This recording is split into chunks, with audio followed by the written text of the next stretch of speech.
Boa noite a todos. Deixa eu só abrir aqui a câmera. Deixa eu ver.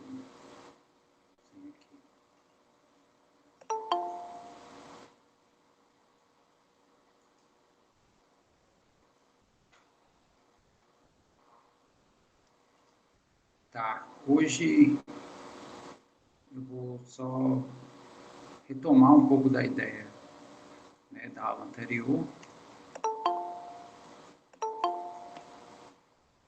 e dizer o que a gente vai ver hoje. Bom, na aula anterior, a gente desenvolveu, né, através do Excel, né, ou, na verdade, uma plataforma semelhante ao Excel, a gente mostrou por que o limite dessa função, no caso, é 3, né, quando x se aproxima do 2. Tá?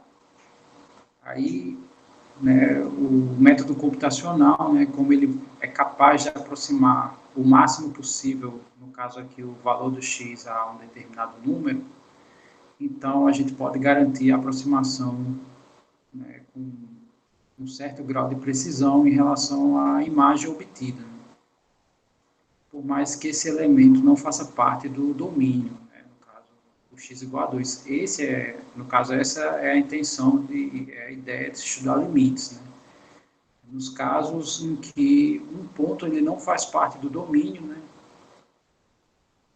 No caso aqui, a minha função, como foi definida, o ponto A, ela não faz parte do domínio da função, né? Onde aqui foi descrito como esse domínio um intervalo real.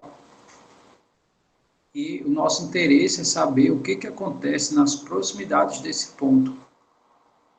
Tá? Nos demais pontos, né, o limite vai coincidir com o f do ponto. Né? Então, não faz tanto sentido estudar o geral, né, para todos os pontos, e sim só os pontos especificados. Tá, e repito, né, a gente fez esse caso aqui na forma numérica, digamos assim, e a gente, né, entendeu a ideia aqui do conceito, né, um pouco em cima desse exemplo, e a gente provou o teorema da unicidade. E ainda ficou uma dúvida no ar, né? Numa das suposições que foram feitas no fim do teorema. Então, é essa discussão que eu vou abrir esse encontro de hoje. Tá? Então, só enunciando novamente o teorema diz o seguinte: eu tenho o limite de uma função f de x quando x se aproxima de a, dando supostamente dois valores, tá? Eu vou escrever assim. E ele não informa se esses dois valores são idênticos ou não. Pelo menos não na premissa, tá? Deixa eu só copiar aqui mais bonitinho.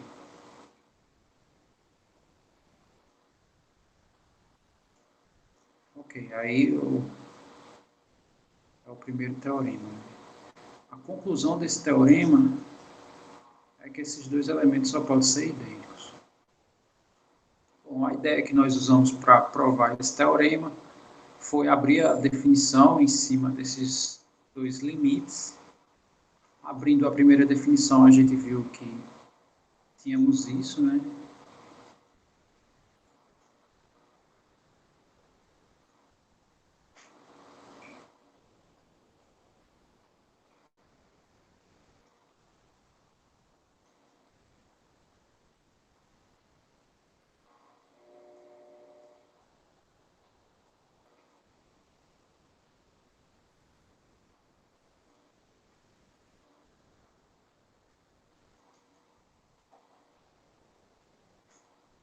E essa aqui, no caso, é a abertura da definição do limite para o L1. Aí a gente fica com essa abertura de informação. Abrindo para o segundo, a gente vai ficar com isso aqui.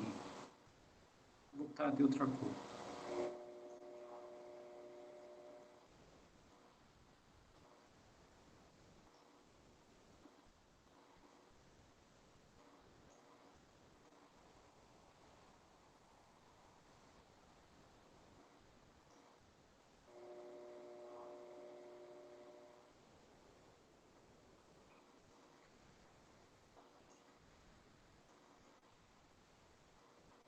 só relembrando a ideia, né?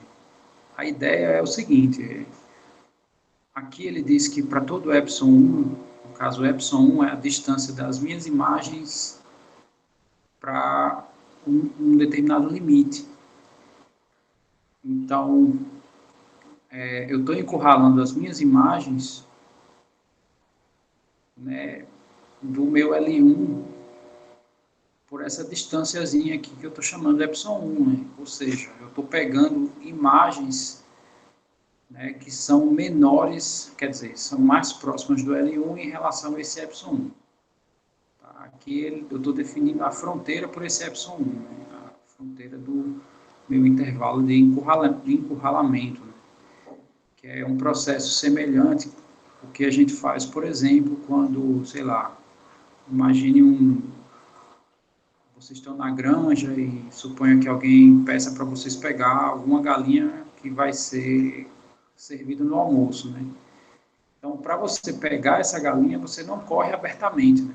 A tática que você usa é você tentar encurralar ela num local onde ela não tenha muito espaço de deslocamento. Então, segue mais ou menos a mesma ideia, né? Então, esse epsilon é uma distância, né, que a gente vai pegar as imagens, né, mais próximas do que essa distância, né, definida inicialmente. Então, para toda a distância que eu defino aqui nas minhas imagens, digamos assim, vai ter que existir uma distância aqui no domínio, né, de tal maneira que quando esses dois caras são próximos, esses dois têm que ser próximos. Essa é a ideia geral aqui do limite. É a definição, na verdade, né, baseada nessa informação que eu acabei de falar. E, assim, se vocês, na aula anterior, não absorveu bem essa definição, não se incomodem, porque essa definição demorou, acho que 100 anos, mais ou menos, para ficar pronta. Como é que eu defino, como é que eu digo que algo está próximo de outra coisa matematicamente? Hoje é mais fácil, né? Mais fácil entre aspas, né? Hoje a gente já está acostumado, porque a gente já se utiliza dessa questão de aproximação em função, né, basicamente da informática, né? Ela abusa dessa definição aqui. Né? Muitos processos de programação são baseados nessas definições de distância, né? Eu defino a distância e quando eu chegar numa distância menor do que a que foi definida, então eu mando parar o processo, né? Que na minha concepção já está próximo quanto é o desejado. Essa é uma ideia. Ok, aí o próximo passo, né? Então aqui já está definido uma distância do f de x, né, no encurralador aqui do f de x para o L1 e da mesma maneira do f de x para o L2. Bom, para que essas duas coisas aconteçam simultaneamente, eu preciso definir o mesmo delta, né? E na aula anterior a gente viu que esse delta, se nós pegarmos o mínimo, então isso é satisfatório, né, para que essas distâncias das imagens ocorram.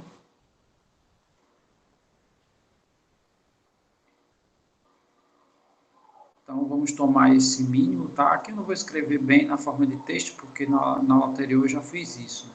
Eu vou escrever mais os símbolos mesmo.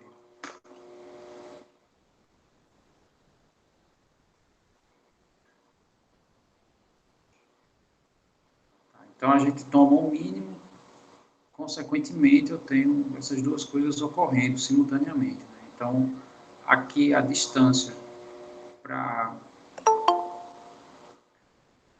A distância aqui num eixo, no caso no eixo dos y, a distância de dois pontos aqui no eixo é definido pelo módulo, né? Isso a gente já discutiu também na aula anterior. A distância entre esses dois elementos aqui, a gente define pelo módulo. Então, nesse primeiro caso, a gente tem que o módulo de f de x menos L1 é menor do que epsilon 1 e a distância de f de x para L2 é menor do que epsilon 2. É uma propriedade que nós conhecemos, né? Se eu somo esses dois módulos, né, eles vão continuar sendo menores que a soma desses dois épsilons. Então, fazendo essa escrita que eu acabei de falar, a gente vai obter isso aqui, né?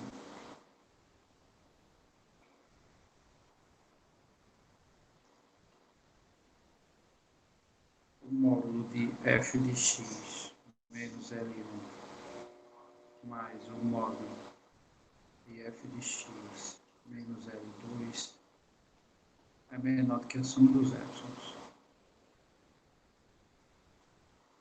Ok, e nós sabemos, né, que tem algumas desigualdades, que no caso aqui eu vou utilizar, que se chama desigualdade triangular.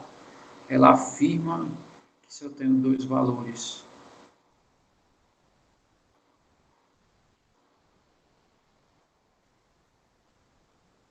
na verdade, se eu tenho a soma, o módulo da soma ou a soma dos módulos pode ser maior do que o módulo da soma ou pode ser que sejam iguais. Né? Então, aqui eu vou né, aplicar essa desigualdade aqui nessa expressão.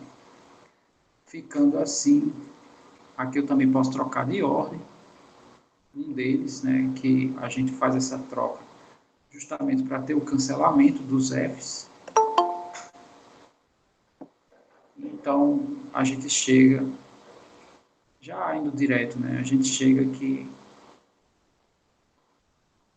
nisso aqui. E, no caso, a conclusão, né, que se L2 menos L1 é menor do que a soma dos épsilons, como esses épsilons são números pequenos, né, a ideia é pegar o menor que você possa imaginar, então, praticamente, eles são idênticos. Né?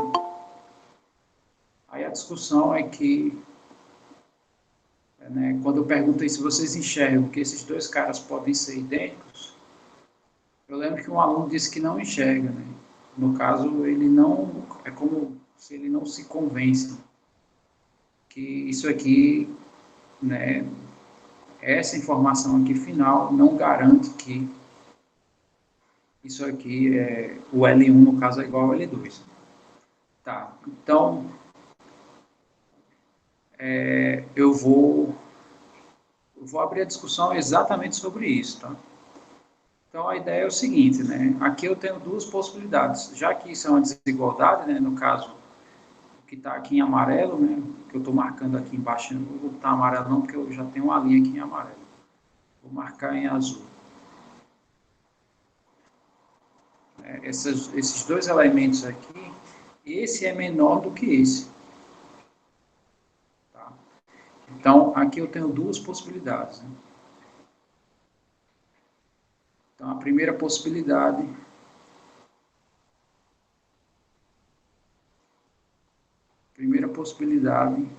é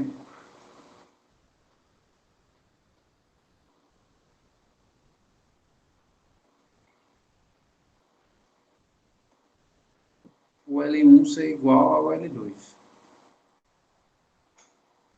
Se isso acontece, então essa diferença aqui vai dar zero. E zero é menor do que a soma dos dois épsilons. O que na verdade está acontecendo aqui, né? Isso aqui é uma informação verdadeira, né? Pelo que foi definido anteriormente.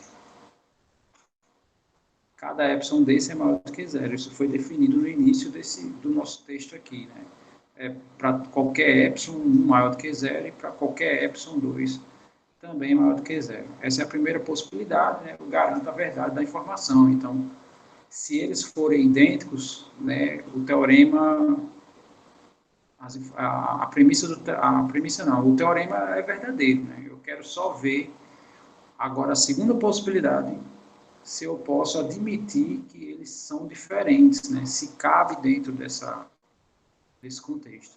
Então, vamos aqui para a segunda possibilidade. Segunda possibilidade, vou botar só L1 é diferente do L2. Ok. Tá. Então, a argumentação é o seguinte, né? Aqui eu defini um delta, né? Um delta que é o mínimo dos deltas. Então, com isso eu tenho garantido já essas duas desigualdades, né? E tenho garantido que essa linha é verdadeira. Bom, como o epsilon e epsilon 2 são quaisquer, então eu vou escolher valores aqui para eles e vou verificar se de fato eu chego em algum absurdo. Se eu chegar em algum absurdo, essa segunda possibilidade eu não posso fazer a suposição, né? Aí, das duas possibilidades, eu me restringo a uma e aí acaba a demonstração do teorema de forma geral. Então, né, eu fazendo os rascunhos, eu peguei epsilon 1 igual a epsilon 2 e ambos são idênticos a L2 menos L1 sobre 2. Tá? Bom, se eu fizer isso, aqui na nossa desigualdade a gente vai chegar na seguinte informação, né? Nessa desigualdade aqui a gente vai chegar na seguinte informação, que L2 menos L1 vai ser menor.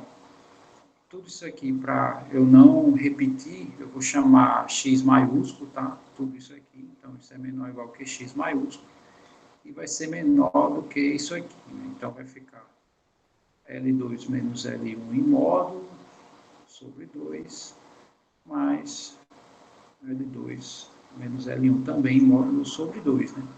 Somando isso aqui duas vezes, isso aqui vai dar L2 menos L1. Ok.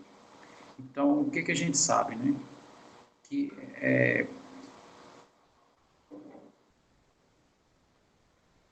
a igualdade é que eu somei, né? Então ficou L2 menos L1 duas vezes, né? Mas como ficou duas vezes, os dois se cancelaram. A de cima, essa aqui eu fiz uma suposição. Por que eu posso fazer essa suposição, né? Essa é a outra pergunta que pode surgir.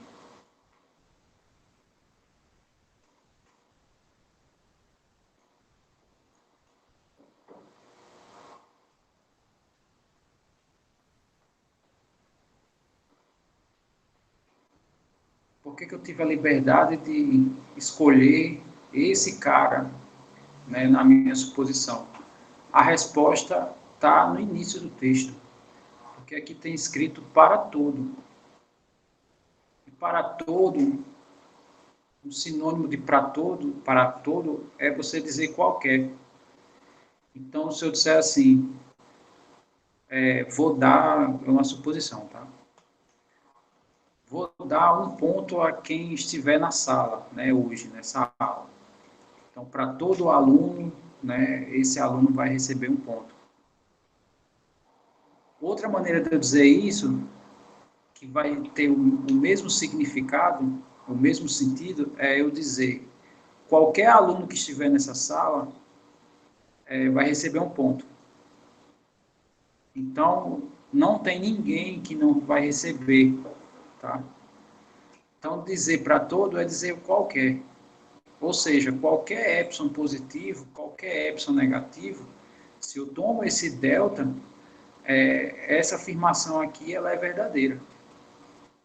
Bom, mas se eu posso, se esses epsilon são quaisquer, então vou pegar supostamente um valor, né, que envolva o L1 e L2, né, para eles.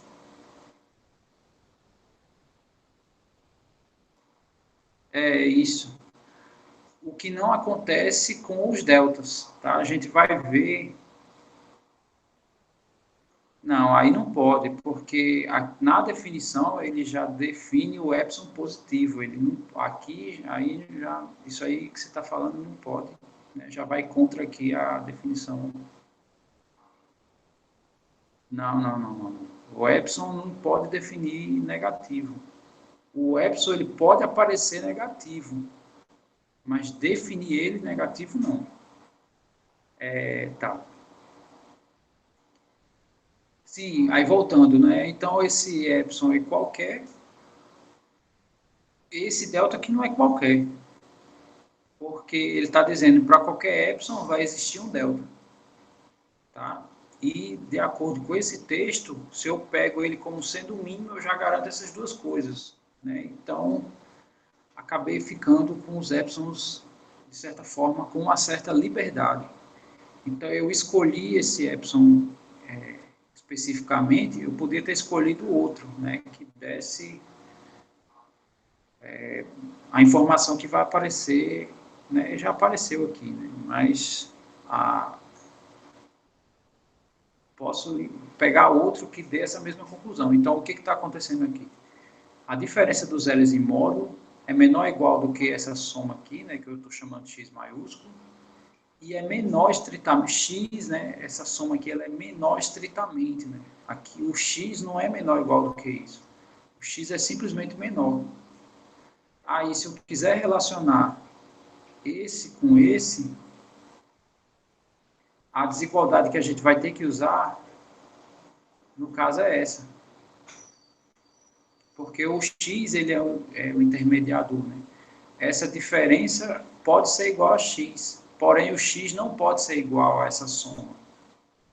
Então, significa que esse primeiro carinha aqui, L2 menos L1, ele vai ter que ser menor estritamente do que L2 menos L1. Tá, mas quando é que você é menor do que você mesmo?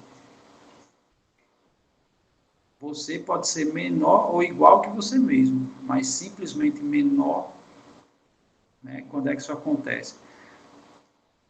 Exato. Então, essa suposição aqui me trouxe a um absurdo, né? E se me trouxe um absurdo, essa segunda possibilidade aqui de suposição eu não posso fazer. Consequentemente, só me resta a primeira, que no caso é os limites, né? Se uma função, quando x se aproxima de um número, for para dois limites, esses dois limites só podem ser idênticos. Deu para entender essa demonstração completa, vamos dizer assim, né? No caso, né, a discussão um pouco mais profunda dele. Ok. Então, agora, diga aí. Professor, aí você pegou você pegou um que eles sejam iguais? Ou você botou o valor deles como L2 menos LI sobre 2? Na verdade, você pode pegar dois de tal maneira que a soma deles dê isso. Aí uma maneira que eu me utilizei para isso foi utilizar os dois idênticos, porque os epsilon são quaisquer. Mas você pode pegar os dois diferentes. O fato de ser qualquer, então, me deu a abertura da minha escolha, né, ser da maneira que eu achei mais conveniente. Mas aqui você poderia escolher qualquer outra coisa, né, tanto para esse como para esse.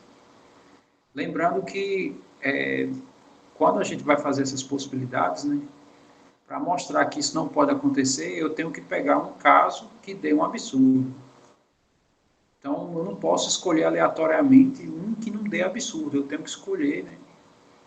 Eu tenho que, uma dessas duas suposições, né, como essa informação é contrária a essa, então um dos dois é que vai ser verdade. Né? Então, um dos dois vai nos levar a um absurdo. Ok.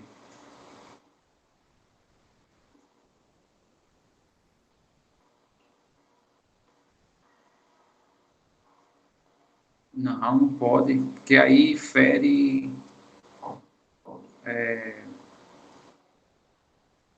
as leis e normas de sistemas formais, né? A ciência, ela é um sistema formal. Então, por definição, se você tem uma afirmação alfa, né? Só comentando rapidamente essa questão, Eu tenho aqui uma teoria gama. E essa teoria gama é cheio de teoremas aqui, ou axiomas, sei lá.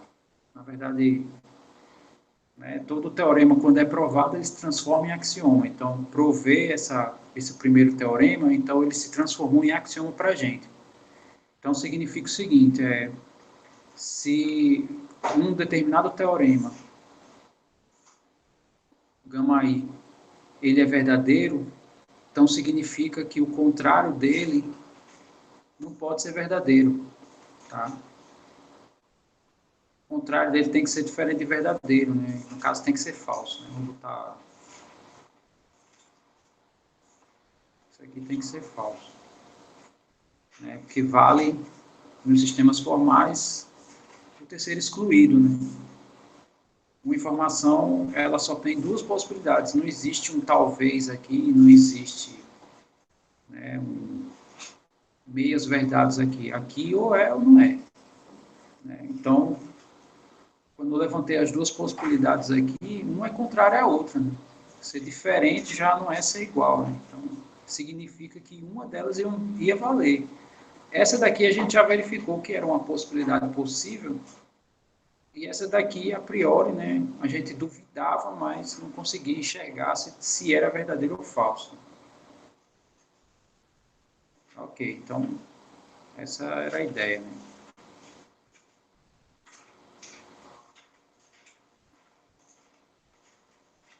Se um sistema ele admite a contradição, né, que no caso a contradição é quando a informação ela é verdadeira e falsa simultaneamente, então ele admite qualquer informação.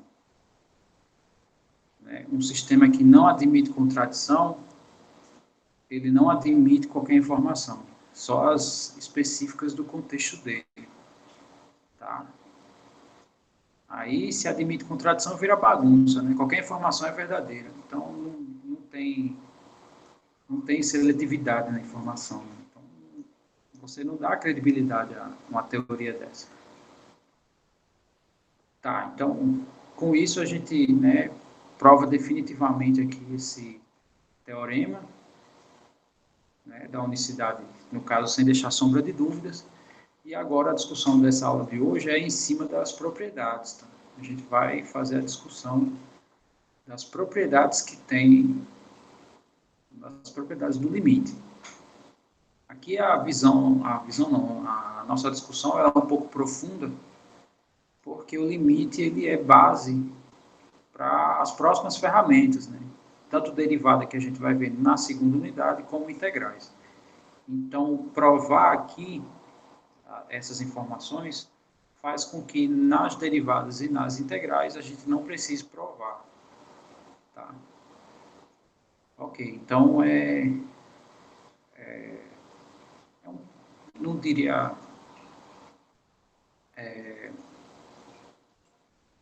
Quer dizer, é um trabalho que a gente tem no início, né? É melhor a gente ter muito trabalho no início para folgar no final, digamos assim. Pelo menos é o meu ponto de vista. Então, vamos provar aqui a primeira, tá? Essa segunda propriedade, eu posso me utilizar da primeira, assim como a terceira pode ser base para a quarta, né? Já que a divisão eu posso escrever como produto e a soma eu posso escrever, quer dizer, a subtração eu posso escrever como uma soma. Então,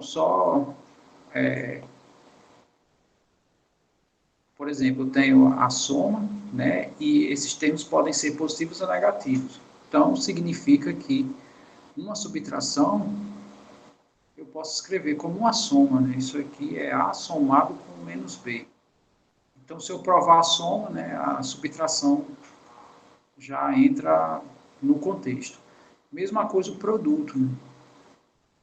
Se eu pego uma divisão, eu posso dizer que a divisão ela é um produto, né? Com o A vezes o inverso multiplicativo do B.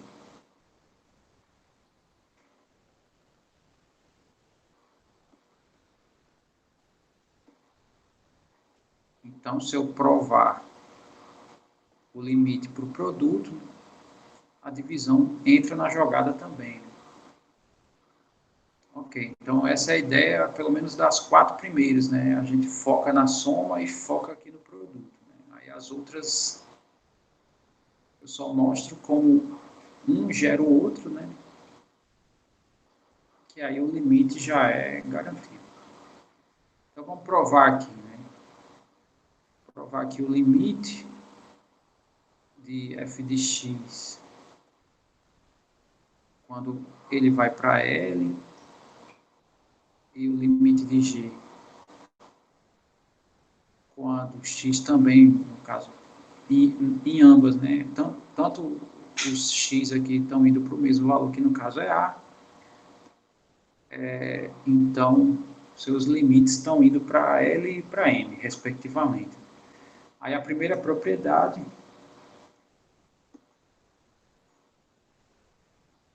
que aqui eu estou chamando de P1 mesmo, eu estou dizendo que o limite aqui da soma vai ser a soma dos limites.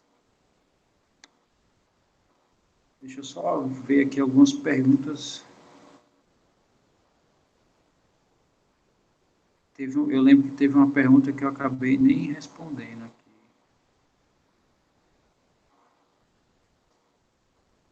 Pronto, o Cláudio falou uma coisa que eu falei, né, um pouco formal, né, que se você tem duas afirmações e as duas dão um absurdo, isso provaria que a teoria estava errada. É isso mesmo. E, sim, ele está perguntando se as demonstrações vão ser cobradas. Não assim, não genérico. Tá? O que pode ser cobrado de vocês é isso aqui.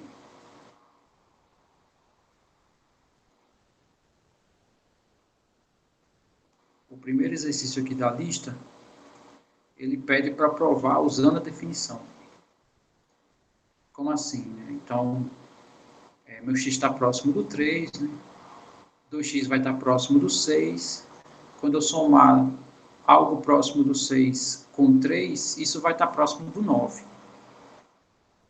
Então, prove essa informação. Aqui você vai ter que usar a definição, né? Ter que utilizar epsilons e deltas. Só nesse nível, né? Não de forma geral, né? Não, né, considerando que F vai para L e G vai para M, aí seria, aí o curso não é mais de cálculo, aí o curso seria de análise. E aqui não é a intenção, né, se aprofundar nesse nível. Ok, então, voltando aqui, vamos à ideia da primeira.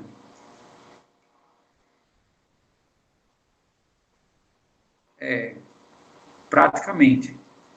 A primeira unidade só tem aquela parte mesmo que vai pegar um pouquinho de abstração, né? Não na função e no resultado, mas sim no procedimento para trabalhar ela. Fora isso, é calcular o limite, né, de funções e ver que número dá. Essa é a ideia. No caso, se dá um número, né, tem alguns limites que não existem, e se existir, aí vai dar o quê? Né? Essa é a intenção dessa primeira unidade.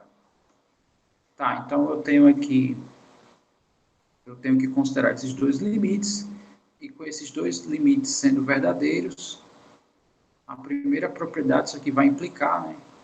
Primeiro, que o limite da soma, né? Ou seja, se eu considero uma soma ou uma função que é a soma das imagens de f com g, quando x se aproximar de a, isso aqui tem que dar L mais m, né? No caso, o L é o limite do f e o m é o limite do g. Ok. Aí, qual é a ideia, né? Qual é a ideia disso aqui, da demonstração dessa propriedade? É a gente abrir esses dois limites e, depois que abrir esses limites, trabalhar as desigualdades para ver se aparece alguma desigualdade que me garante esse limite aqui, que é da primeira propriedade. Então, vamos fazer isso, tá? A primeira coisa que a gente vai fazer é abrir a definição aqui desse limite, né?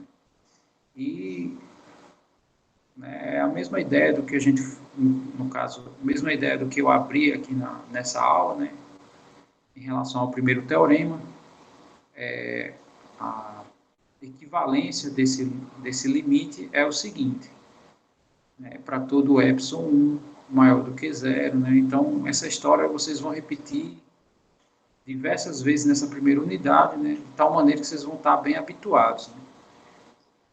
Tá, então, para todo epsilon positivo, eu tenho um delta também positivo, né? De tal maneira que a distância, né, dos meus elementos de domínio, quando é menor do que esse delta 1, né, isso tem que implicar que a distância aqui das minhas imagens é menor do que esse epsilon 1. Então, ele é um intervalo que encurrala.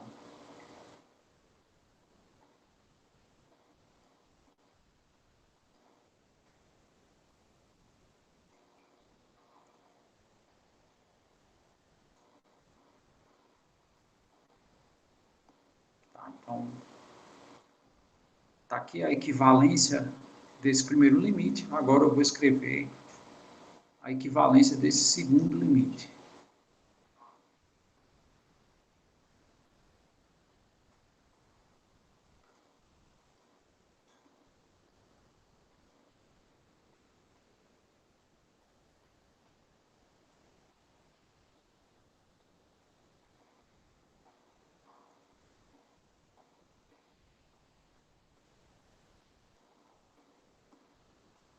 Ok. Aí, primeiro ponto, né, que eu faço aqui a observação, depois de ter aberto aqui as definições, é em relação aos deltas. Voltamos àquela mesma história do teorema, tá? Tem dois deltas diferentes, né? Cada um relacionado aqui a um epsilon, que me garante essa aproximação, tanto do F para o L, como do G para o M. Mas eu preciso de um só, né? Eu preciso de um que garanta os dois. Mesma coisa, né? O que, que a gente faz? Toma o mínimo, tá? Aí só fazendo aqui uma discussão rápida. Por que o mínimo? Aí a resposta é porque o mínimo abraça a aproximação dos dois. Então, só escrevendo aqui, tenho aqui o ponto A, eu tenho um intervalo menor, vamos supor que esse intervalo menor, essa distância aqui do meu intervalo, né, do centro até qualquer uma das minhas fronteiras, eu vou chamar de delta 1, e do meu intervalo maior, essa distância aqui do centro até a fronteira do intervalo maior, eu vou chamar de delta 2. Então, eu estou querendo que meu x se aproxime de A. Ou seja, se eu pego o x aqui, né, em delta 2, eu só garanto a aproximação do g para o m. Aqui não dá para eu dizer nada em relação ao f, né, se ele está próximo ou não do L, se ele está se aproximando ou se ele está se distanciando. Então, né, basta a gente pegar um x aqui, no intervalo, no caso aqui, dentro do intervalo, né, delimitado pelo delta 1, pela distância delta 1. Tá? Aí, no caso, isso garante que o F está próximo do L, né? E isso também garante que o G está próximo do M, porque quando esse X está dentro aqui desse intervalo, ele vai estar dentro do intervalo maior. Né? No caso, ele está dentro dos dois intervalos. Então, é por essa razão que a gente pega o menor dos deltas. Né? Então, vamos considerar aqui, eu não vou escrever, tá? Já que eu estou comentando aqui o que a gente está fazendo, a gente pega o menor dos deltas.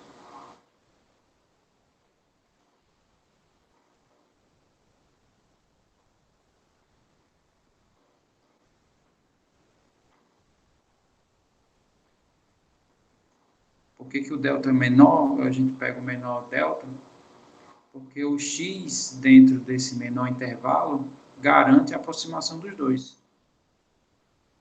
Se o x estiver aqui, né, dentro do intervalo maior, eu não sei se ele aqui fora do intervalo menor garante a aproximação do f para o L.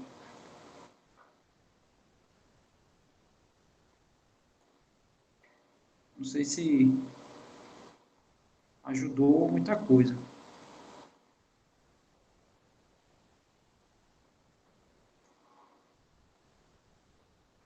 Só... Não, ok. Então, a ideia é assim, aqui eu tenho dois intervalos, né? Tenho esse intervalo menor e tenho o intervalo maior. Esse intervalo menor, quando o meu x está próximo de A aqui dentro desse intervalo, me é garantido que o f está próximo do L. Aqui eu estou supondo que o ΔI é menor do que o ΔI, mas poderia ser o inverso. Dentro desse intervalo, é garantido que o f está próximo do L. Dentro do intervalo maior, é garantido que o g está próximo do m. Se meu x está aqui, nessa posição, nesse ponto aqui, só há garantia que o g está próximo do m. Porque a distância do A para o X é menor do que ΔI aqui, né? Aqui no meu gráfico. Então, está ocorrendo isso aqui. Então, isso é garantido. Mas isso aqui de cima, não. Porque a distância do A para o X, ele não está sendo menor do que o ΔI.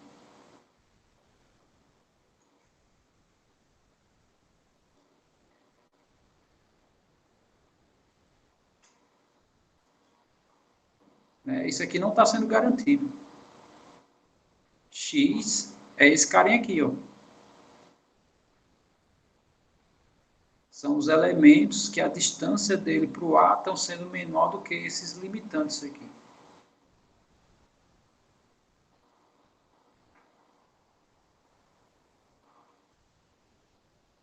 Tranquilo? Agora, se eu considero x dentro desse intervalo menor, isso aqui está acontecendo. Porque x aqui, a distância dele para o A é menor do que ΔI e também é menor do que ΔI, né? Então, o x aqui nessa posição, essas duas desigualdades acontecem, então ambas as funções, tanto f como g, elas estão próximas tanto do L quanto de m. Tranquilo, né? Os demais, deu para entender essa ideia que eu falei? Ok. Tá, então com esse mínimo aqui, a gente garante as duas aproximações, né? Então, isso aqui acontece.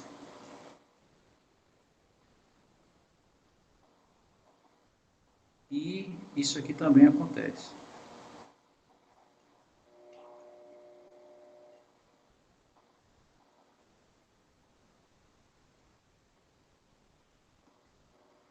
Ok. Tá, então, a gente não trabalha com a desigualdade do jeito que está escrito assim, né? A gente tem trabalhado com o módulo. Então, essa distância aqui é o módulo, né? Mas por que essa distância é o módulo? Porque esses valores estão numa reta. E a distância de pontos numa reta é a diferença em módulo. Então, com essa informação, né, eu vou escrever as equivalências dessas duas desigualdades. Então, isso aqui significa, no caso, valeria se somente se, né? Mas eu vou botar só a implicação que também eu posso fazer, né? Então, aqui significa que o módulo de f de x é mais menos L é menor do que ε1 e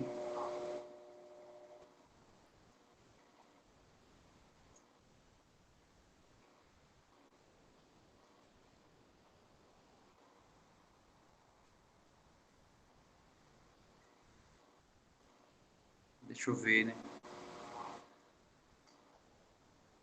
Tá. Deixa eu ver o que foi que o nosso amigo gritou. Porque a distância não é negativa. Primeiro porque ela é definida como sendo sempre positiva. Tá? Por isso que o módulo a gente pode definir como uma distância, ou norma. E o ponto... Peraí. Por que a distância não é negativa? Distância zero é um ponto e não distância. É isso? Eu não sei se eu li correto. A distância zero é quando os dois pontos estão na mesma posição. Então, por exemplo, se esse epsilon... Não, esse não, mas... Se essa distância for igual a zero, por exemplo, é porque o f de x é igual a L. Né?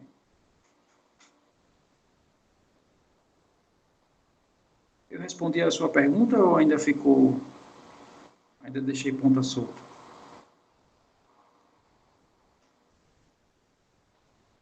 Professor, nesse caso aí não pode dar distância zero não, né? Nunca não. Ou pode? Não, Pode porque não. o epsilon não, né? Essa Uhum. distância pode dar zero, mas o Mas, epsilon, os epsilons e deltas nunca a gente toma como sendo zeros. certo, Né? certo.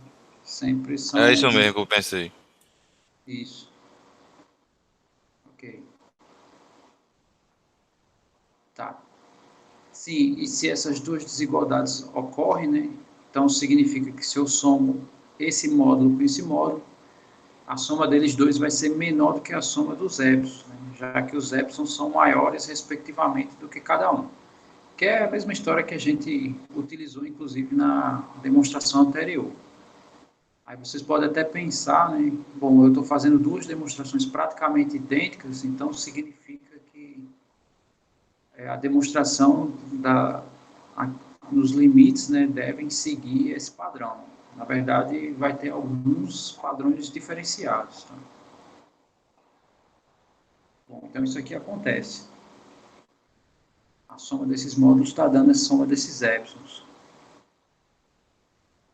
Aí, vou aplicar aqui a desigualdade triangular, ou seja, isso aqui é maior do que tudo isso, né, dentro de um módulo só. Né? Se eu somo essas duas diferenças, vai ser menor do que essa soma que vocês estão vendo. Só, né, enfatizando aqui melhor a ferramenta.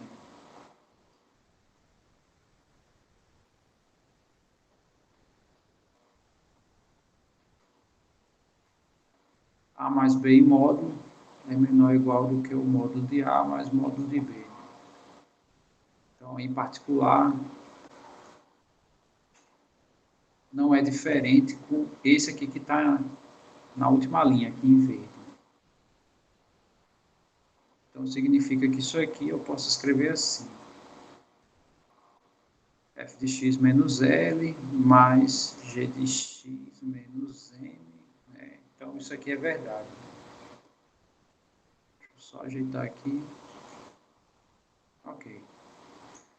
Aí é só questão de organização, né? Significa que esse módulo aqui, ele é menor do que a soma dos epsilon. Né? E se ele é menor, então aqui eu vou só organizar. Se a gente organizar aqui, eu posso escrever isso aqui assim, como sendo f de x mais g de x. Né? Eu agrupei esses dois aqui, as duas funções. Eu vou escrever menos, né? Na verdade eu vou colocar o menos do L e o menos do M em evidência.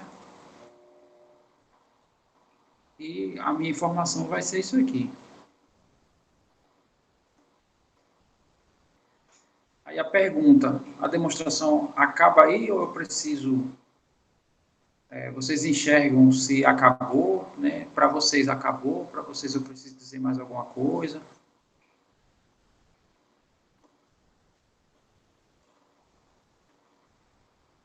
Para você não. A última linha, professor, entendi não. Entendi até a penúltima só. Você visualiza esse primeiro, que essa informação toda é verdade? Pelo exemplo que o senhor colocou lá em cima, assim, do A mais B. Entendeu? Tá. Aí aqui eu só fiz trocar a ordem dos termos dentro desse módulo. Então, eu coloquei o F mais G aqui, né, os dois termos na ordem primeiro, né, aqui eu coloquei parênteses que é opcional, e coloquei aqui os dois sinais de menos, né.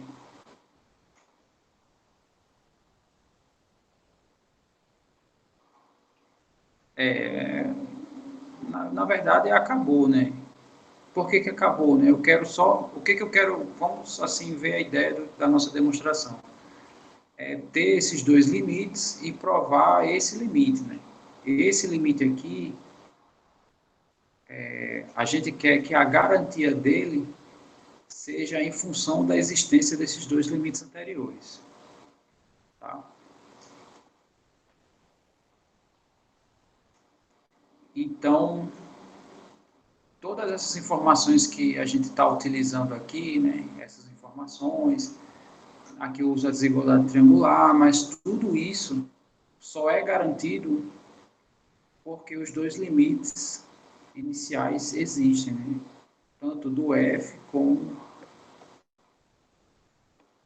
o do G.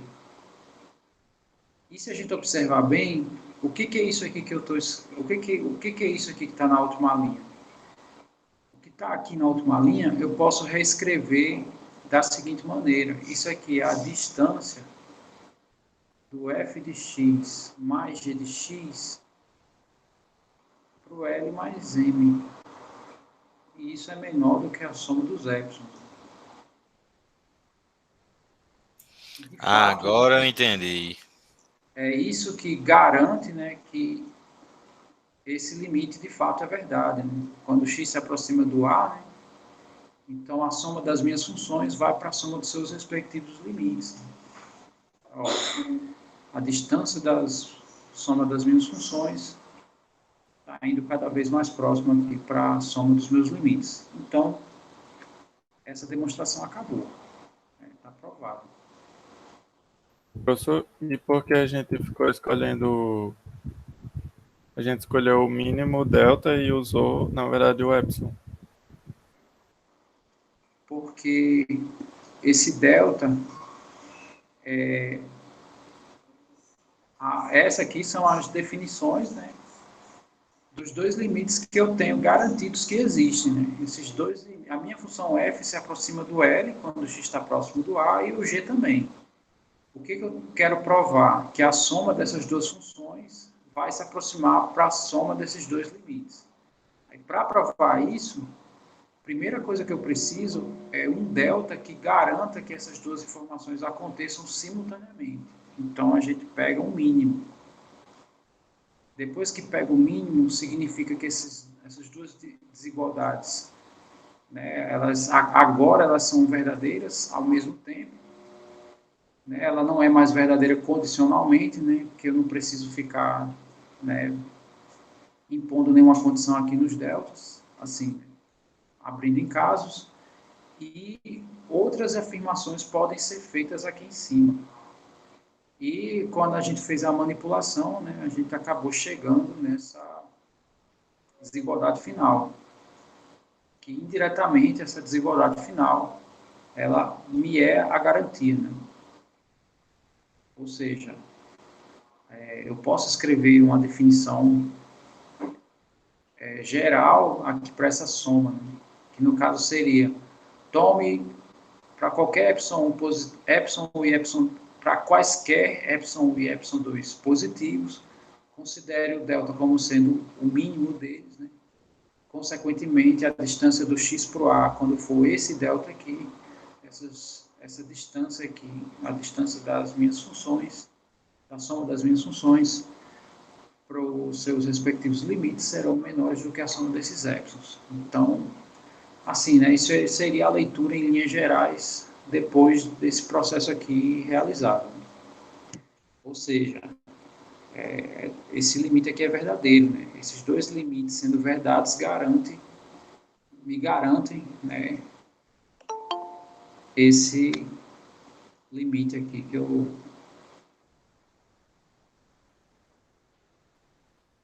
que a gente estava querendo provar. Muito bem. Então, essa é a prova da primeira propriedade.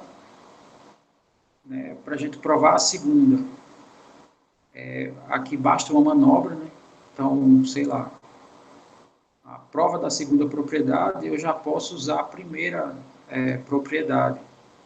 Lembrando que toda informação, quando ela é provada, né, todo teorema, quando ele é provado, ele se transforma em axioma. Se ele se transforma em axioma, então eu posso usar sem problema algum, né? Então, a ideia da segunda propriedade seria fazer o seguinte. Na verdade, a soma desses épsilons, ele é útil pelo seguinte, epsilon é pequeno e epsilon 2 também. Então, o que a gente quer provar é que a minha distância ela é menor do que uma coisa pequena. Se ela é menor do que uma coisa pequena, é porque elas são próximas. Essa é a ideia.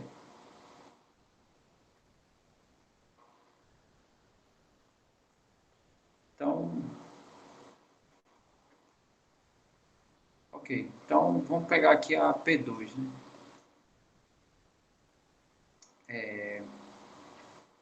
P2, ele faz a mesma consideração da premissa que eu fiz inicialmente, né? Que a premissa é considerar esses dois limites, né? Então, sei lá, eu vou chamar esses dois limites aqui de H, né? Só para dizer que é uma hipótese. Então, aí eu faço o uso dele, né, na demonstração da próxima propriedade. Então, vamos chamar de H essas duas afirmações, tá? A minha hipótese. Então, indo para a segunda propriedade,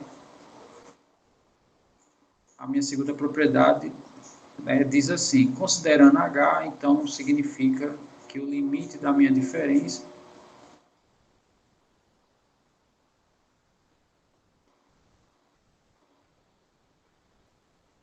vai ser a diferença dos seus respectivos limites. Tá, e como é que a gente prova isso, né? Aqui é A, tá? Não é infinito, né? Aqui está parecendo infinito, pelo menos para mim.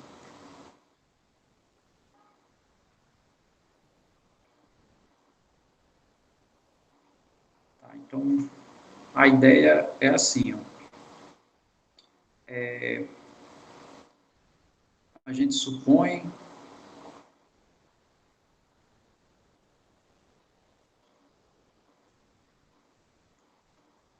que o limite de f de x é L e o limite de uma determinada função h de x é n, sei lá. E a gente vai supor o seguinte, que meu h é menos g e que meu n é menos m. Então, se a gente fizer essa suposição, né, o que a gente sabe? Alguém quer falar alguma coisa? Professor, eu queria saber por que fez essa suposição de H é menos G e N é menos M. Porque olhando só para essa consideração que eu fiz aqui, se eu usar a primeira propriedade, o que eu posso afirmar? Que o limite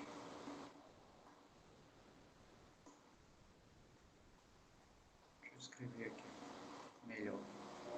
Que o limite de f de x mais h de x vai ser igual a L mais N, quando x se aproxima de A. Sendo que o que a gente quer provar? A gente quer provar a subtração, não a soma. Mas como eu fiz essa suposição aqui, então o que isso significa? Quando eu faço a troca, então esse limite aqui, deixa eu só gravar aqui,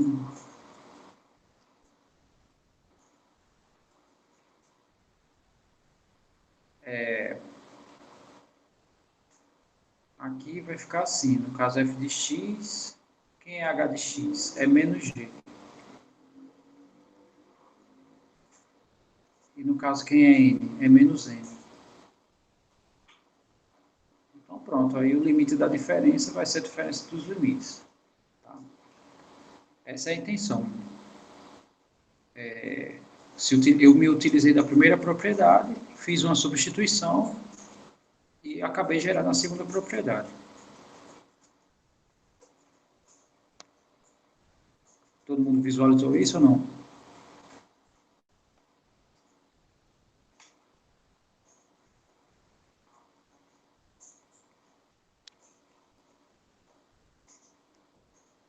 Ok. Eu acho que quem falou foi o Antonioni. Né? Eu tinha perguntado o porquê. Aí... Foi, professor, eu vi agora. Mas deu para enxergar, né? A ideia? Porque usou a primeira. Isso. Aí eu posso definir uma função assim, né? Suponha que a minha função ela é menos outra função lá qualquer. Sei lá, suponha que você tem a função aqui f de x, suponha x ao quadrado. Aí você define f de x como sendo menos g. Então, sei lá, como é que você... quem é a lei, no caso, a lei do g, né? Bom, aqui a lei do g vai ser menos f de x, né?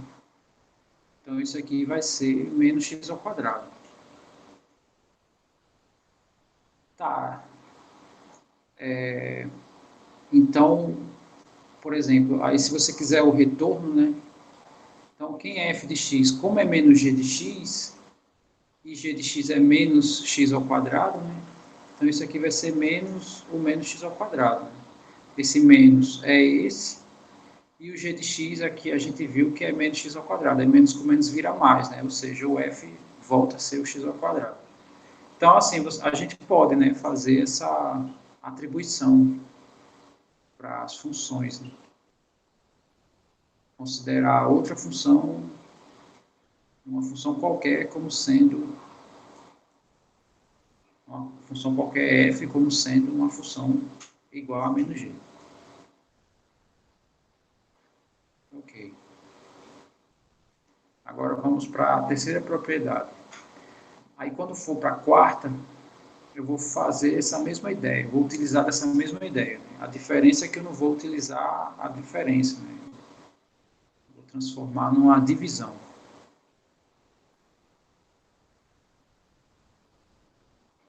Ok, então, terceira propriedade é a diferença, né, que o FMC, né, por mais que vocês digam que tem semelhança, mas o que parece aqui com o FMC é o fato de estar demonstrando, né, coisas. Lá vocês demonstram a teoria dos números, né? Aí depende também de quem, da questão da ordem, né? Teoria dos números, quando eu dei na segunda unidade. Mas enfim, né? Primeira unidade eu fiz uma revisão de lógica e falei um pouco de representação numérica, né? Aí não entrou muito demonstração na primeira unidade. Mas enfim, né? Aí é a questão, como eu disse, né? É questão de ordem. Tá. Terceira propriedade, a gente utiliza da hipótese H, né? Qual é a hipótese H? Né? É o limite de f ser o L e o limite de G ser o M. Ambos têm o domínio x se aproximando do valor A. E com isso, né, ele afirma que o limite do produto, ou seja, se eu multiplico as funções e aplico o limite, isso aqui tem que ser produto dos limites. Bom, eu fiz nos meus rascunhos duas provas. Né? Uma delas, eu tinha que fazer algumas suposições.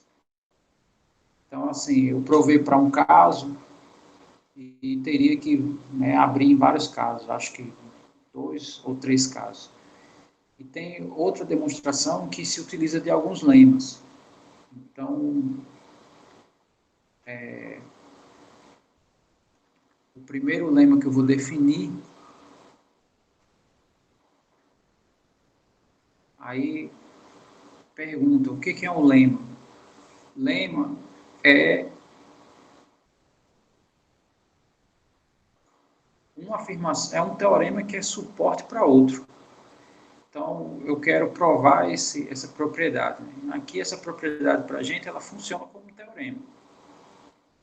Então, eu vou definir aqui um lema, né, que é uma afirmação que me dá quando for demonstrar ela é imediato. Não, eu vou definir um lema, que não é esse. É um lema que vai ajudar aqui na prova do P3. Por exemplo, o que eu usei aqui no P2 foi mais ou menos a ideia do lema. É como se o P1 fosse um lema e o P2 fosse um teorema. Então, esse lema que eu vou definir vai ser o seguinte, né? Se o limite de uma função, eu vou chamar h de x, quando x se aproxima de a, se é um certo n, então isso aqui é garantido tanto disso para o que eu vou dizer, como o que eu vou dizer para isso, né? É o se somente se. Esse vai implicar na próxima informação e a próxima informação também implica nessa. Eu vou escrever como setinha, tá?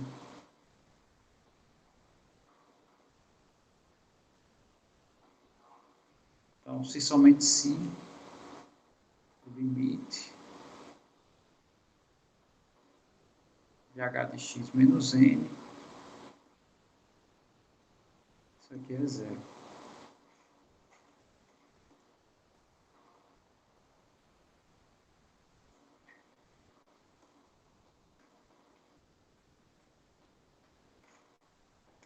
Bom, aí como é que a gente prova esse lema? A prova desse lema é simples, né? A própria escrita, a abertura da definição já me dá mais ou menos essa conclusão aqui, que é a seguinte, né?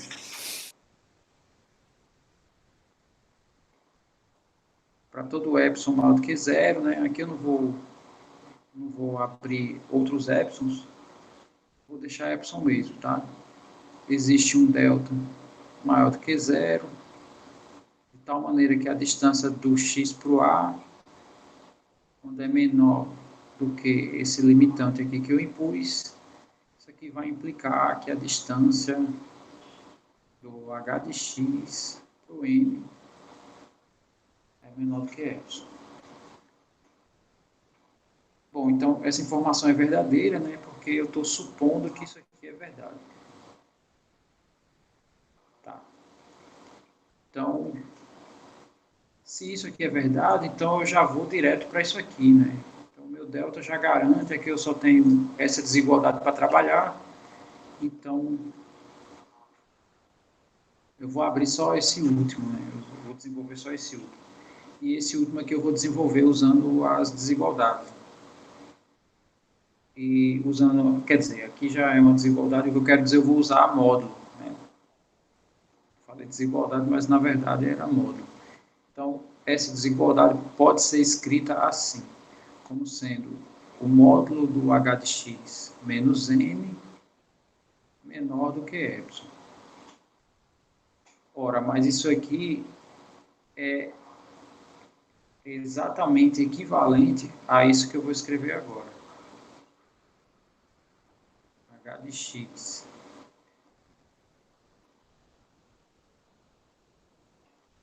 menos n menos zero menor do que epsilon. Todo mundo consegue enxergar essa última coisa que eu escrevi?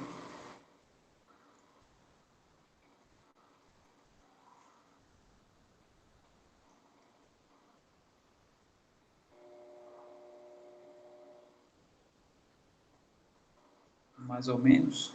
Dá pra ver, professor, porque tá tirando zero, não tá fazendo diferença, né? Exatamente, né? Olhando daqui para cá, né? Estou tirando zero, exato, não estou fazendo nada. Sendo que aqui, se eu for reescrever isso, né? Isso aqui eu posso escrever assim, ó. Isso aqui quem é? É a distância de h de x menos n para o zero.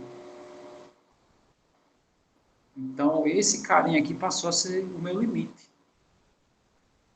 Né? Então, essas duas informações são equivalentes. Né? Como essas duas são equivalentes e vale todas as premissas dessas duas afirmações, então esse primeiro lema é verdadeiro. Agora a gente vai para o segundo lema. São dois lemas que é Professor, suporte para esse. Pode falar. peraí, esse zero aí é como se eu estivesse imaginando a linha, né? Aquela linha que a gente faz da distância. Aí é o Sim. zero aquele do meio. O zero Podia imaginar. é o do Mas aí, tipo, plano cartesiano, isso. se eu faço de 1 para 0, a distância não vai ser 1? Não? Mas lembre-se que aqui essa distância para zero aqui é dessa diferença. Né?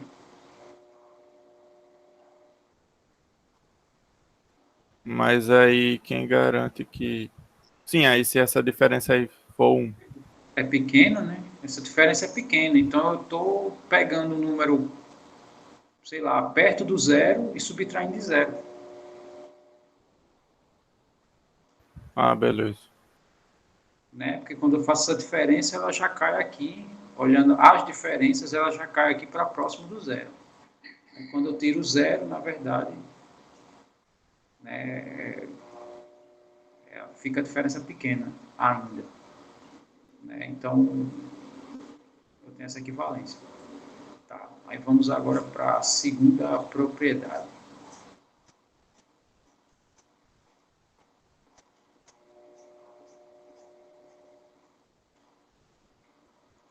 Quer dizer, o segundo lema. O segundo lema diz assim: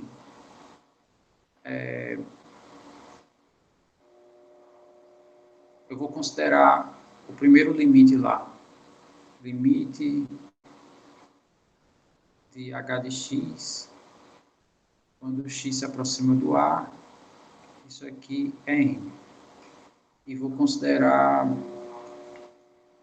sei lá, o limite de uma função que eu vou chamar r de x, quando x se aproxima do a, isso aqui é zero.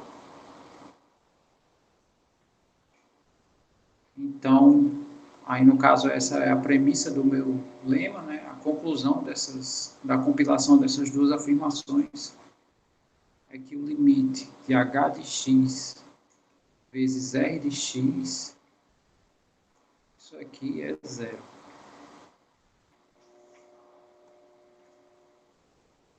Então, esse é o meu segundo lema. Ok.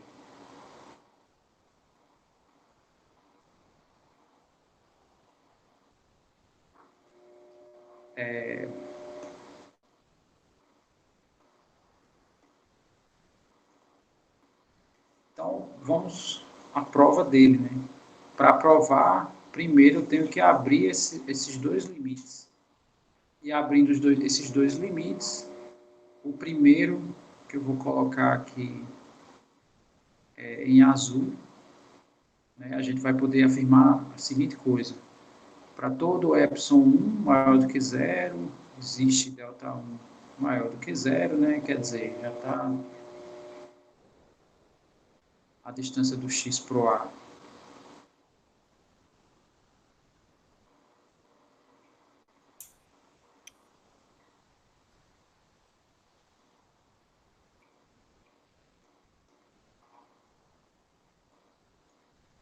Vai ser menor que o delta 1.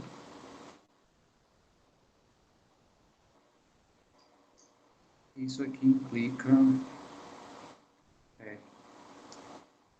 que ele tem que salvar. Quanto mais eu escrevo, né, mais aumenta as informações da página. Essa página ela é gigante. E é muita informação que cabe nela. Né? Isso aqui, se fosse uma lousa, era... Aí, quando ele salva tudo. É por isso que demora. Sim, deixa eu voltar para cá. Então,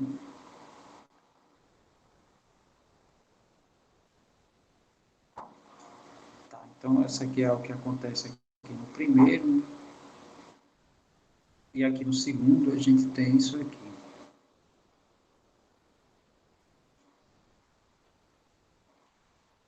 Então, mesma coisa, a distância aqui do x para o A menor que Δ2. Isso aqui implica que a distância do R de x para zero, né, que é meu limite aqui, é menor do que y2. Aí, de novo, né, a gente entra naquela velha história, né? Vamos tomar o delta como sendo o mínimo.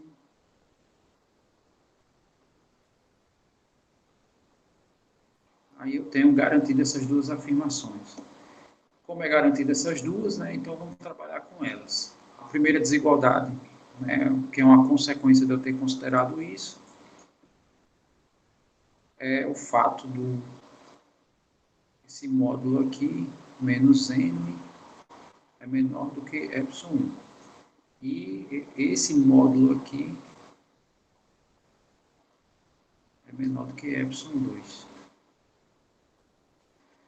Ok. Então, primeira coisa que a gente vai fazer aqui é...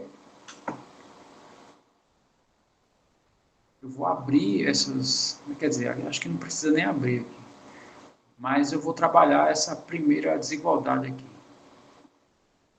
Aí como é que eu vou trabalhar essa primeira desigualdade? Eu vou fazer o seguinte aqui. Eu vou...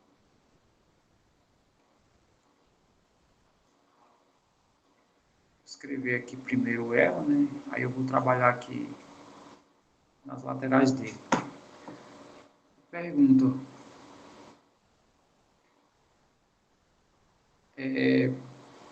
A pergunta agora vai ser em relação a não a soma dos módulos, e sim a diferença dos módulos. Então, eu tenho a diferença dos módulos e o módulo das diferentes, o módulo da diferença. Eu ia falar no plural, mas na verdade não é. Então, é isso aqui. Eu tenho x menos y e tenho módulo de x menos módulo de y. Aí a pergunta é, quem é maior? Esse é maior ou esse é maior? O que vocês acham?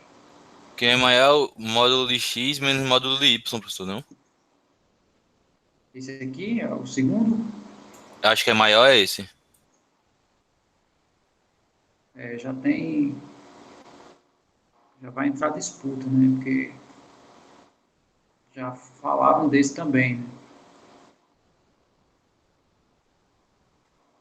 Tá, e como é que eu desempato isso? Né? Lembrando que a ciência não funciona na porrada, né? Então, não é quem dá a porrada maior que vai vencer. Mas a ideia aqui é o seguinte. Esses módulos aqui operados, né, dessas duas maneiras, podem ser que eles sejam idênticos. Existe essa possibilidade. Professor, agora eu sei uma coisa. Na segunda, pode dar um número negativo, não pode? Na primeira, nunca vai dar um número negativo. É isso. Pronto. De fato, essa é a ideia, né? Aqui a diferença é sempre positiva. Né? Aqui a diferença pode dar negativo. Então, significa que aqui elas podem ser idênticas, mas pode ser que esse, né, seja positivo e esse não. Tá, então, aí eu tenho essa desigualdade possível. né? Isso aqui é uma possibilidade. E aplicando isso aqui, significa que aqui eu posso dizer, né, que isso aqui é maior do que isso aqui. H de x menos n.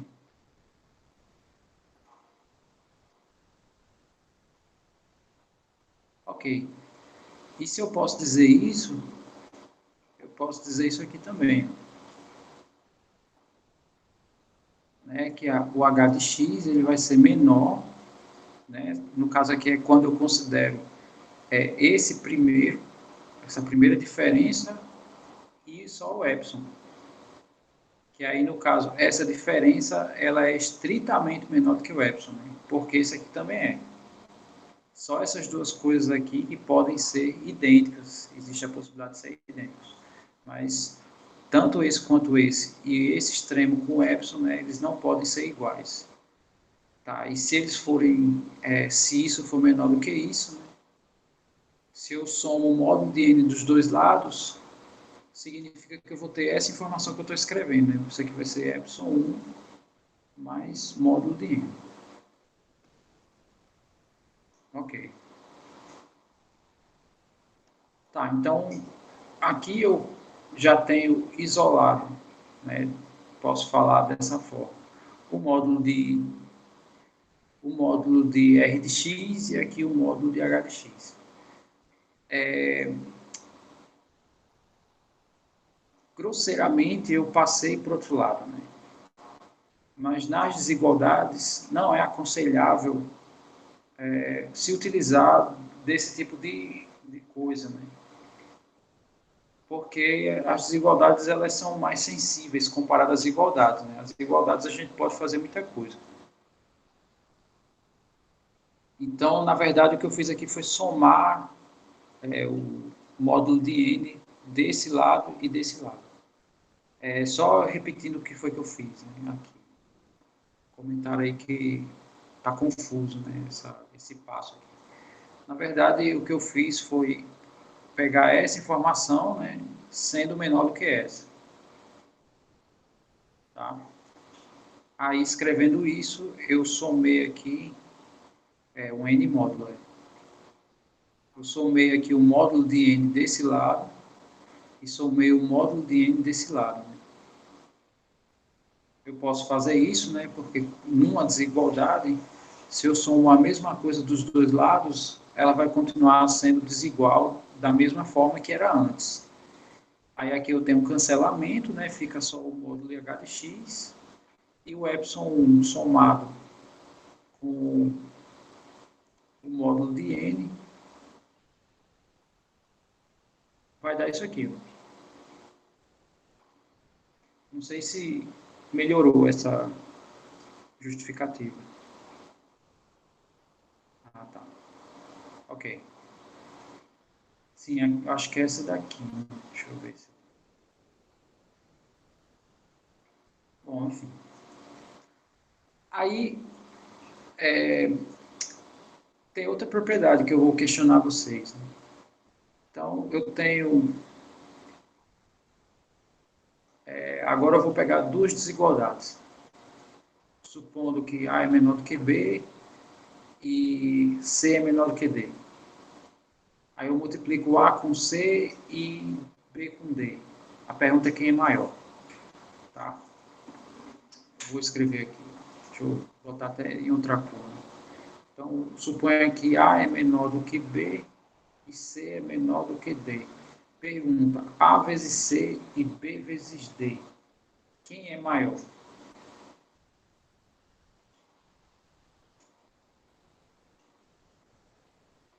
B vezes D. Isso. Tá, e a questão de como é que a gente enxerga isso, né? Bom, para enxergar isso, basta a gente realizar essa manobra. Eu vou dividir, vamos supor que tanto A como C, eles são positivos, tá? E se eles forem positivos, o A e o C, eu posso dividir a minha desigualdade e não vai ter alteração do sinal. Então, isso seria uma possibilidade. Então, significaria que 1 é menor do que B sobre A, e 1 também vai ser menor do que D sobre A. D sobre C, desculpe. Repito, né? Essas duas afirmações aqui é quando esses dois carinhas são positivos. Aí vocês também têm que fazer depois para quando eles forem negativos. Né? No caso, o A e o C. E alternado, sei lá. Ok, se isso aqui é maior do que 1 e isso aqui também é maior do que 1, aqui é C, né? Então, o produto dessas frações vai ser maior do que 1. Aí escrevendo B sobre A vezes D sobre C, isso aqui é maior do que 1, né? E quando começar a mexer com isso aqui, eu vou chegar nisso aqui. Tá? Aqui não vou entrar em detalhes sobre isso, que não é a ideia do curso, né? O curso já admite essas afirmações aqui. Então, essa informação que eu quero, né? Quando eu tenho isso aqui, A menor do que B e C menor do que D, esse produto aqui, ele acontece. Tá? Bom, e eu vou aplicar isso aqui nesses dois, ó, como se esse módulo de R de x fosse meu A, o módulo de H de x fosse meu C, né? Então, de fato, isso aqui vai ocorrer porque os módulos já garantem que esses dois são positivos. E eu quero ver, né, só como é que fica esse lado aqui. Eu quero analisar como fica esse lado, no caso, esse produto. Ok, então esse vai ser o nosso próximo passo.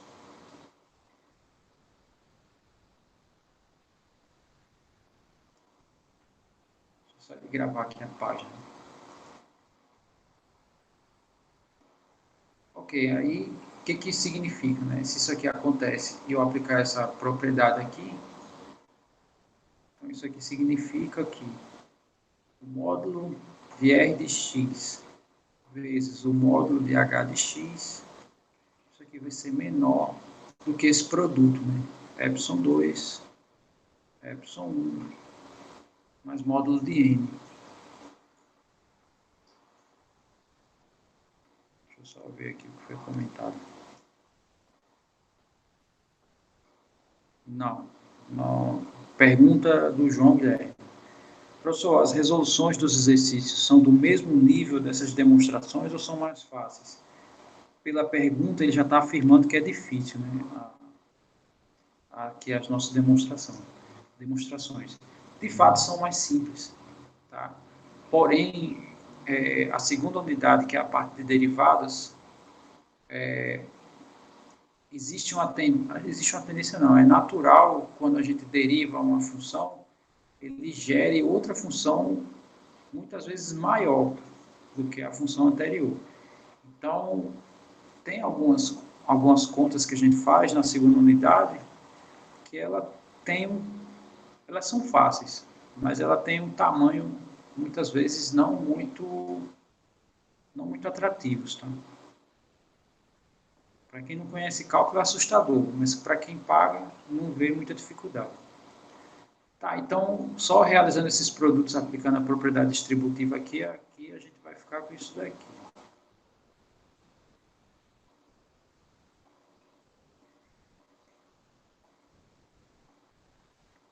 Bom, e mais uma coisa, né? Esse produto desses módulos aqui vai ser o módulo do produto. Né? Inclusive aqui menos zero. Se eu botar menos zero aqui, não faz diferença nenhuma. Então isso aqui vai ser menor do que essa informação aqui.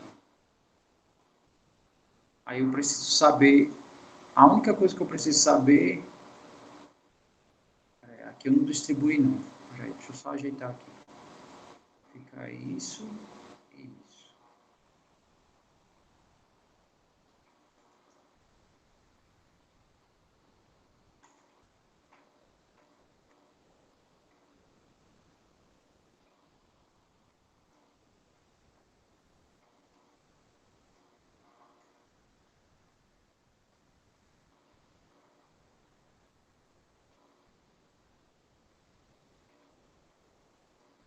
Só ajeitando também aqui embaixo.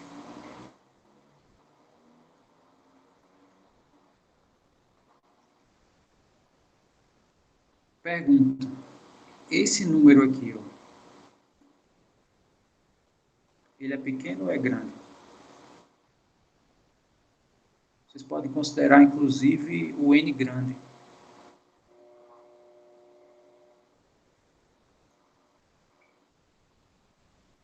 Michele já colocou que ele é pequeno.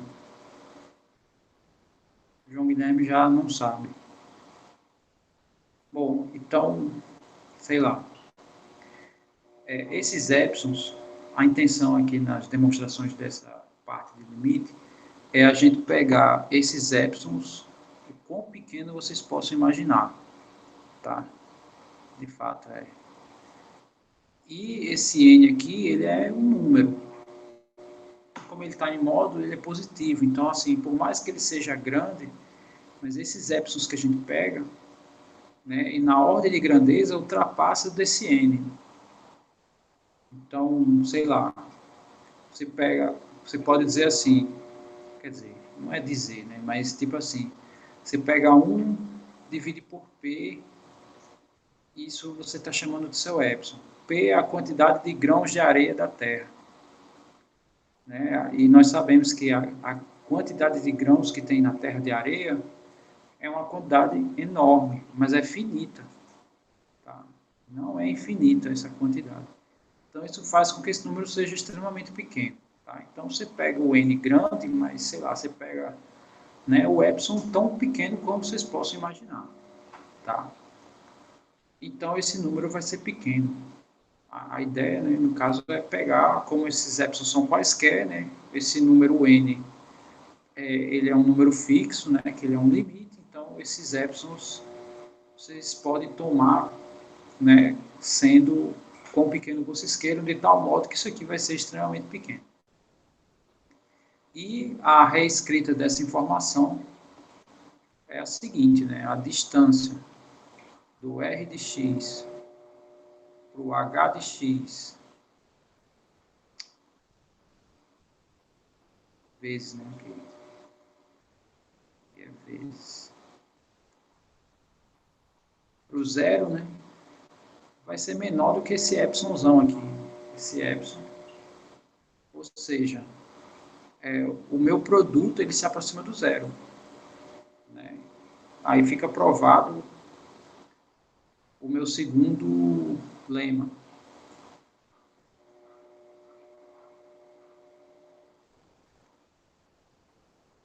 Então, só corrigindo essa parte aqui.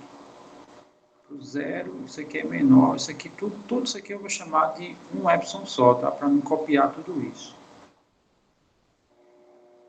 Então, isso aqui vai ser um único epsilon. Então, isso aqui é menor do que epsilon. Aí, a gente, né, conseguiu aqui a prova disso aqui, né? Então, o produto, de fato, se aproxima do zero. O produto, de fato, se aproxima do zero. Tá. Aí, agora, a gente vai a demonstração da terceira propriedade. Eu acho que, inclusive, eu já copiei essa demonstração, né? o enunciado da propriedade. Tá. Então, a ideia aqui é o seguinte, né? Eu vou pegar f de x vezes g de x, né? O que é o que a gente quer, e eu quero ver o que acontece nesse caso aqui, né? Então,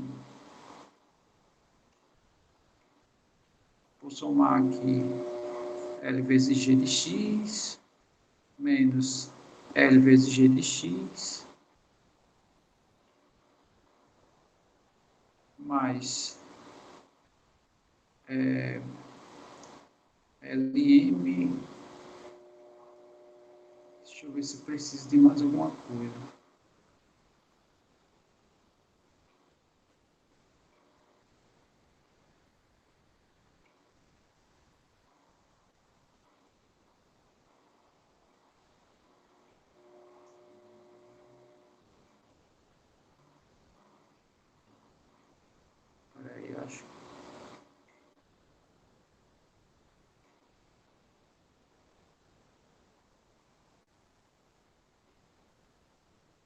acho que eu vou fazer o teste aqui com esse e ver o que falta.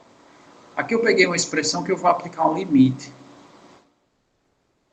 Tá?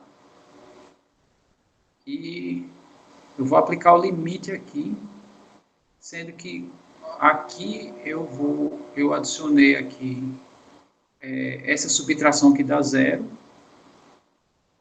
e essa outra subtração que dá zero. Tá? Então, eu vou aplicar o limite, toda essa combinação aqui que eu montei, eu vou aplicar o limite sobre isso. Né? Quando o x, isso eu já estou considerando que o f e o g, o f está se aproximando do L e o g está se aproximando do M, quando o x se aproximar do A. Então, eu vou aplicar aqui o limite. Aqui, tudo isso. Bom, aí aqui eu posso aplicar ambas as propriedades, né? Tanto a primeira quanto a segunda, porque o limite da soma pela primeira propriedade vai ser a soma dos limites e pela segunda vai ser a diferença dos limites. Tá, então, deixa eu só ver aqui. Aqui a gente vai pegar... Eu vou pegar esse L aqui e colocar em evidência com esse L aqui.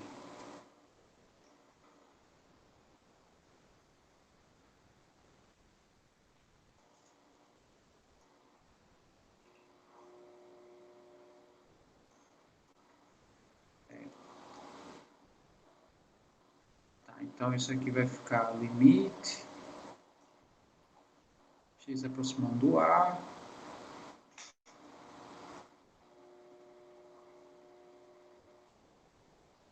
tá, colocando esse L aqui, vai ficar L vezes g de x menos m,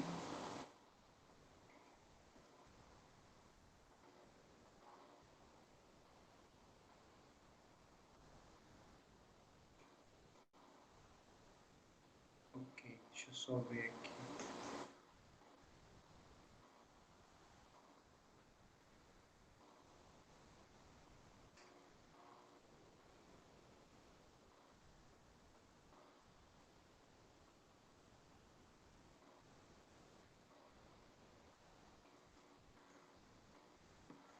Deixa eu adicionar, eu acho que eu vou adicionar aqui,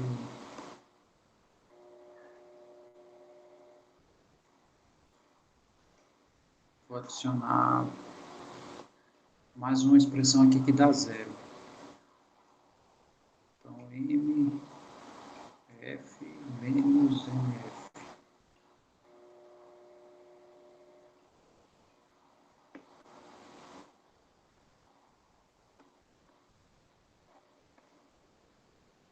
Ok, aí deixa eu só ver quem eu vou botar em evidência agora. Eu vou botar...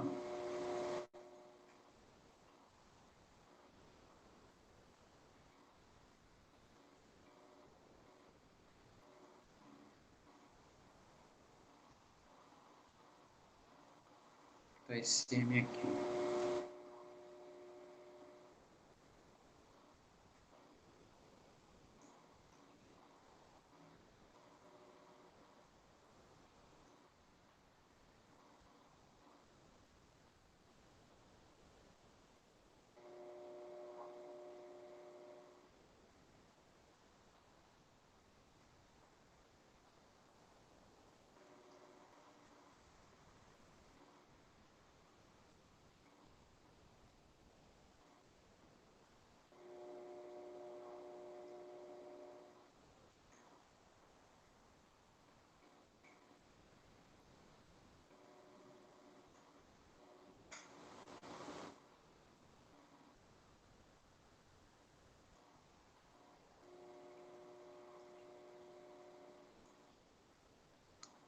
Fazer o seguinte, essa partezinha final aqui eu vou deixar para sexta, tá?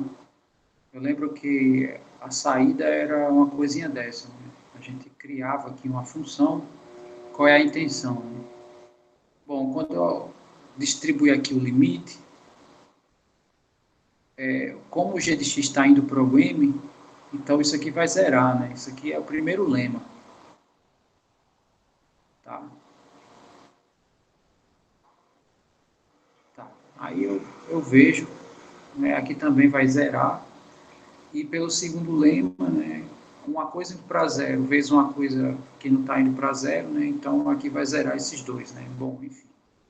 Então, na próxima aula eu dou essa informação final, né, já que a base todinha do teorema, né, que no caso era a prova desses dois lemas, né, que a gente fez. A parte mais difícil, né, agora a parte mais fácil, né, fica para o início da próxima aula. Tá ok?